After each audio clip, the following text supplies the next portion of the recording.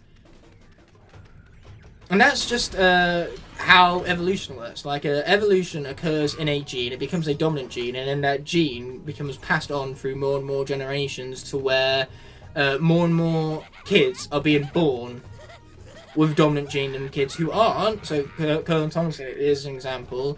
For next evolution in genes, you know, there could be an evolution over thousands of years where we lose our little finger, because at the end of the day, our little fingers aren't actually necessary. We can still perform every day-to-day task without them. So over thousands of years, the theory is that we'll start getting genes without the little finger, and those genes will become dominant and will be passed on over time to a point where eventually people will just be born without them. It will become standard. That is how the evolution of humankind works. You know, dominant genes are passed along, whereas outdated genes are not. Now, everything always evolves with situation. That is basic nature, and nature is one thing that we cannot fight, because nature is the one thing that will always win at the end of the day. Like, if the Earth itself wants us off its planet, it will just murder us all. Like seriously, nature always wins.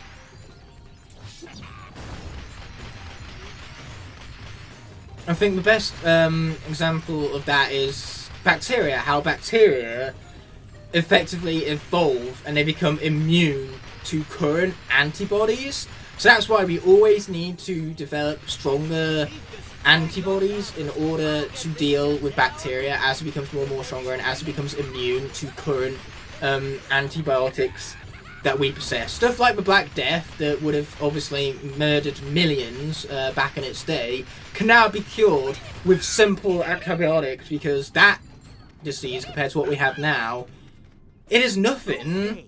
And antibiotics we have now are so much more stronger than what that disease has to offer, that just taking a few of them and resting for a weekend can instantly cure it with ease. Not like how it used to be when the Black Death first spread, you know, it got its name for how brutal the damn thing was. How merciless it was. Now, speaking of merciless, man, my nose is not giving me any end of it today, is it? Be snuffling till now, from now till the end of time, it seems. But it is time, folks. It is time. This is gonna be brutal. Just you wait and see. He's been slowed down. Okay, cool. Let's bring in the swarms. Ow. Okay, not cool, man. Luckily for us, we can quite easily heal with our swarms. Get them, swarms! Okay, don't turn around and face the correct direction. You know, why would you do that? Okay, let's not get hit by the blast, because that will kill us. The last thing we need to do is lose Crypt King before the boss fight. That would not be ideal, to be honest. Oh, of course there's more. Why wouldn't there be? But yeah, this is pretty much the winning tactic with Crypt King. This is how you win, folks. This is how you do it. Okay, cool. That was a lot of damage right there. We love to see it. We love to see it. Okay, cool. Now we just got to get behind him and obliterate him from behind. There we go. Fella didn't stand a chance. As soon as we got behind him, he was done for. Okay, where are more enemies? Now, once again, just like we did with Crosscrow, we're just going to avoid Blastatron, like the Plague, or should I say Black Death, because that was the topic of conversation earlier, and how the evolution of antibodies has now made Black Death incredibly tame. You know, nothing a few simple antibiotics can't wear off. Oh boy, there's more of them now. I repeat, there's more of them. Luckily for us, the Zeta Blobbers is dead, but there's another one. I repeat, there is another one.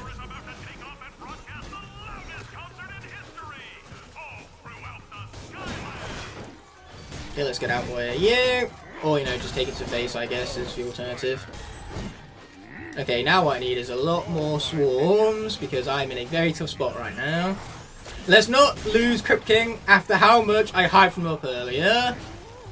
Like, usually this section isn't a problem. I'm having a lot more problems with it today than I usually do. Apparently I forgot to hit the Be Good Video Game button. I'm just too used to being laid back with the elites, apparently. They've softened me up a little bit. It's not good. Okay, I was very close to getting hit there. Luckily for us, we can still withstand a hit like that. I told you so.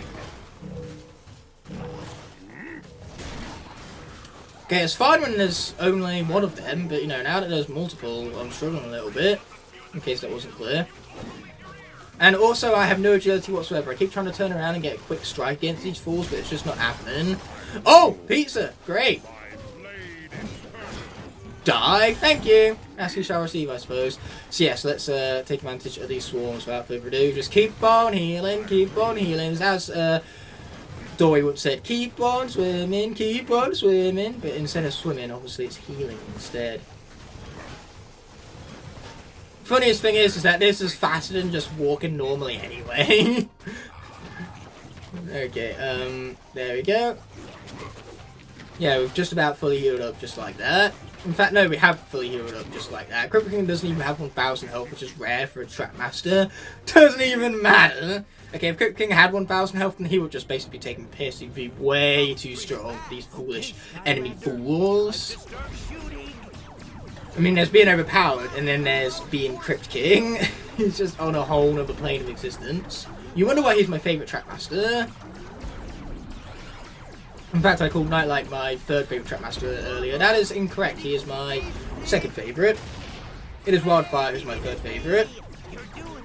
Wildfire, Nightlight, and Crypt King are my favourites, specifically in that order from worst to best. Anyway, I don't know why I'm trying to destroy every single shield unit, because I only need to do that if I'm going after the trophy, but I have the trophy already, so I don't need to destroy every single shield unit.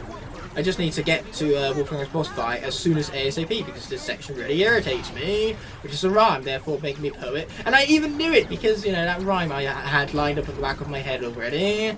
You know, I knew exactly what it was I was doing right there. To the letter. Okay, I just went through the luxury of skipping over that cutscene for you folks right there, because the game didn't give me the ability to press best video game for skip and get that unless I need to do it out of here. So I went through the luxury and did it for you guys anyway. You know, what the game is incapable of doing, you know, the game couldn't throw me a bone right there, let me press best button video game. The game said no, even though I really wanted it. So instead, I took it upon myself to skip the cutscene and the edit right there, because we don't need to watch the same things over and over again now, do we? Where's the point in that? That's why I call it an unnecessary to begin with. There's no necessity in it, so anything that has no necessity to it, we might as well just cut out entirely now, alright? At the end of the day, films have unnecessary scenes all the time that get cut. You know, hence the deleted scenes and all that. Okay, here we go. Which unfortunately in Endgame they cut the llama scene where Tony Stark apparently has a llama, which I think was absolutely necessary to the plot of the film, so I have no idea why they cut such an essential part to it. You know, the llama could have came in at the final fight at the end of the film and one-shot Thanos. You know, I don't know why we needed Tony Stark to steal the gauntlet when the llama could have done it so easily. In fact, the llama could have snapped its fingers and it would have survived for full might of the Infinity Stones just fine. Like, Tony Stark sacrificed himself for no reason whatsoever, all because that llama had to be deleted from the initial sequence. So if they deleted the original scene, then they couldn't possibly have him show up at the end. It would make no sense otherwise. You know, it's much like the Rat, actually. You know, if the Rat who freed Ant-Man from the Quantum Realm fought with the Avengers against Thanos in the final fight, then Thanos wouldn't stand a chance, honestly. The Rat would have been so overpowered. Likewise, if the Avengers had to fight the Rat rather than Thanos, the Avengers would have been screwed, okay? There could have been twice as many of them in that final fight. They still wouldn't stand a chance against that Rat. The Rat is far too overpowered. But enough talking about overpowered Rats in Avengers Endgame. What I need to do right now is initiate the concentration mode, because otherwise these lasers are going to kill me. And Crypt King, he has many things, but fast is not one of them. So avoiding the lasers with speed is not going to happen. In fact, avoiding lasers period isn't going to happen, because any laser that comes like anywhere narrowly close to the top of my head is going to end up hitting me, because Crypt King, he doesn't have quite the same bulky hitbox as characters like Hothead have, but he does have a very lateral hitbox. He's a very tall fella. Oh shit, oh shit, oh shit. Okay, luckily with this is what we have healing for. If we didn't have healing, we probably would have been about dead 6 times over already, but we do have healing. So yes, the game cannot screw us over as easily as that, now can it? Anyone who does this damage list, I have immense amount of respect for you. Because as you can tell from my lack of skill at the video game, not even with Crypt King can I do this damage list. Then again, I do think there are better characters equipped to do this damage list than Crypt King. Okay, here we go. But yes, not even with characters that are more equipped to do this damage list could I do this damage list. I'm not good enough of a game to do this damage list, which is why I have immense respect for people who can. I have no idea how I didn't get hit right there. Thank you, Armor, as well. You are my saviour, alongside my healing, of course. Okay, cool. Looks like we can deal some good damage whilst there's no lasers around. Okay, let's get behind this charge. Just keep healing up as we go along. That's the way to do it. Okay, there we go. Jump over the laser like I just did. Yes, I'm concentrating in case you couldn't tell. Like, here's the thing, you can have one or the other. You can either have good commentary or gameplay where I don't die every 5 seconds. You can't have them both. So fortunately right now, I'm going to be sacrificing the commentary for the gameplay, because as you saw right there, the moment I stopped concentrating, Wolfgang started obliterating me. That's what lack of skill looks like. And lack of skill is brought about by a large quantity of commentary. Okay, watch out for the lasers before they critical hit me, because I'm pretty sure these lasers can critical hit you, which will deal enough damage to finish me off. Oh, but Wolfgang is out of here! Let's freaking go! Crypt King is way too pussy for this game. Oh, I almost feel sorry for him, but almost doesn't quite count now, does it? Boom! And just like that, Future Skylanders is out of here. Deathless. A deathless episode. After what we had last time, I think I really deserved this deathless episode, so to speak. We did have some very close calls, both with Crypt King at the end there, and Free Ranger was a little too close to call earlier, but he got through it just fine still. And we even got a Podmaster rank up. That is sick. Thank you so much for watching through to the end of this video. I deeply appreciate every last one of you, since it's viewers such as yourself which make these videos possible, and I couldn't do it without all of your unwavering support. If you enjoyed what you just saw, you can click on screen now to watch either my most recent video or a video picked out specifically just for you. You can also access the entire playlist for the video you just watched. I'll be seeing you in the next video, but until that moment arises, peace!